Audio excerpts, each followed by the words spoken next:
have gotten pregnant. Maybe your mom, your sister, a coworker, maybe even your spouse. 211 million women each year get pregnant.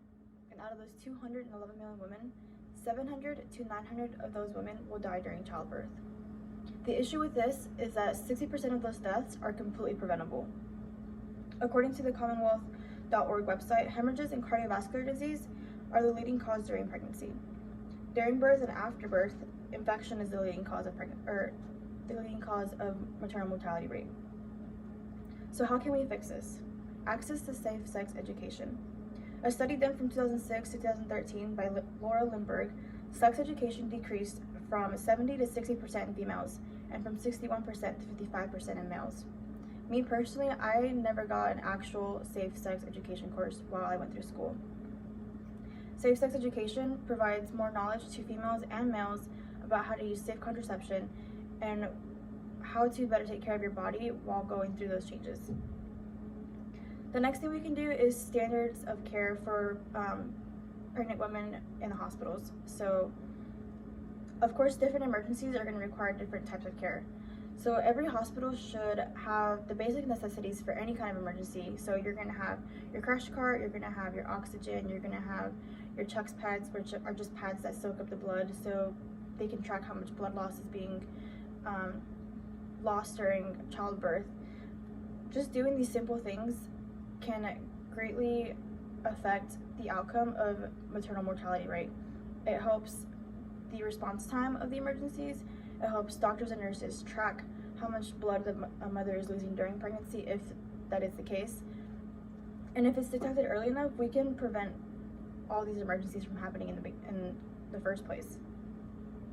Also, better postpartum care. Visits are usually between 6 to 12 weeks after birth. Some women either fail to report symptoms before or even at the time of their appointment, and some women don't even have access to postpartum care at all, depending on where they're from, or just if they don't have the medical capabilities or the financial ability to take care of themselves after birth. Sometimes they don't even get that.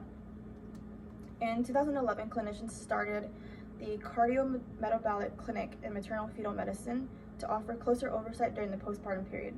So what this did is that they followed more than 1 million women after 8 years of childbirth. What they found is that women's risk of developing premature cardiovascular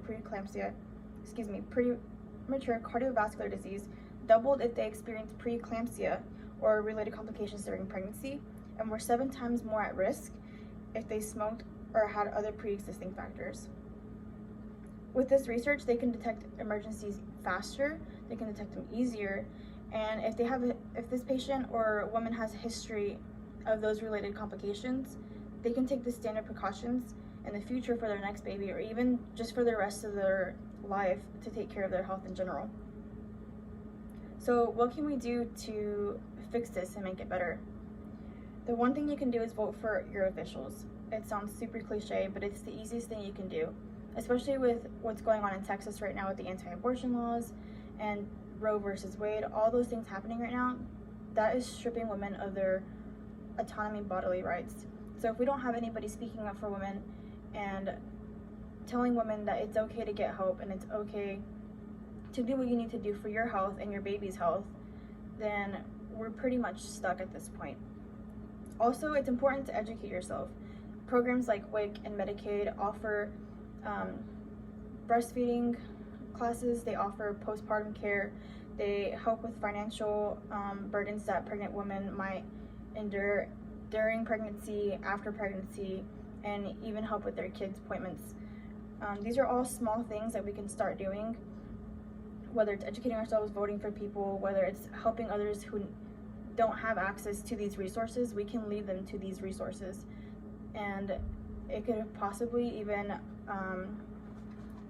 help mothers in the future and decrease our mother mortality rate.